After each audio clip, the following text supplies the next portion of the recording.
پاکستان سے منسٹر آئیں یا کوئی بیوروکریٹس آئیں آزاد کشمیر کے معاملات کے اوپر تو کیا ان کو پہلے بتایا نہیں جاتا کہ یہاں پہ مسائل کیا ہیں، کیا ان کی ڈیمانڈز کیا ہیں اور وہ چاہتے کیا ہیں؟ تو میں بڑا حیران ہوں کہ جب ہم اپنے وزراء کے ساتھ بیٹھے تو ان کو تو ہمارے چارٹر آف ڈیمانڈ کا پتہ ہی نہیں تھا۔ اب یہ قصور کس کا ہے؟ ہماری اس حکومت کا، کیونکہ میں پہلے دن سے یہ بات کہہ رہا ہوں کہ وزیر اعظم انوار الحق اپنے اقتدار کو طول دینے کے لیے اور ہماری سیاسی جماعتیں جنہوں نے سائبر کا سہارا لیا، جنہوں نے آل پارٹی کا سہارا لیا، وہ یہ چاہتے ہیں کہ کس طریقے سے ایکشن کمیٹی کو ختم کیا جائے۔ اب یہ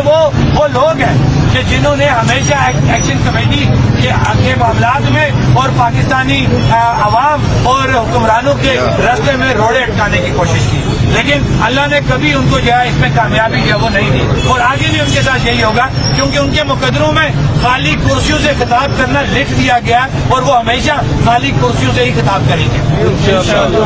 اب جہاں میں آزاد حکومت کی بات کروں گا تو میں جو بات کروں گا ایویڈنس سے بات کروں گا کہ ہم نے 2 اگست 2025 کو اپنا مکمل چارٹر آف ڈیمانڈ حکومت کو ٹیبل کر دیا۔ اب چارٹر آف ڈیمانڈ کیا تھا؟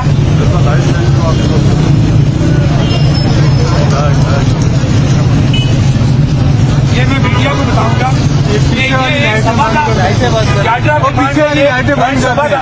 جس کے اوپر ہم نے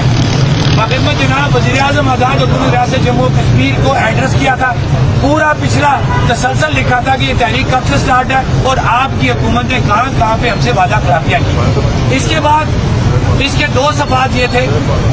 یہ دیکھ لیں، جس کے اوپر 38 آپ کو یہ نظر آ رہے ہیں، یہ دیکھ لیں، میں ہر چیز ثبوت سے کروں گا۔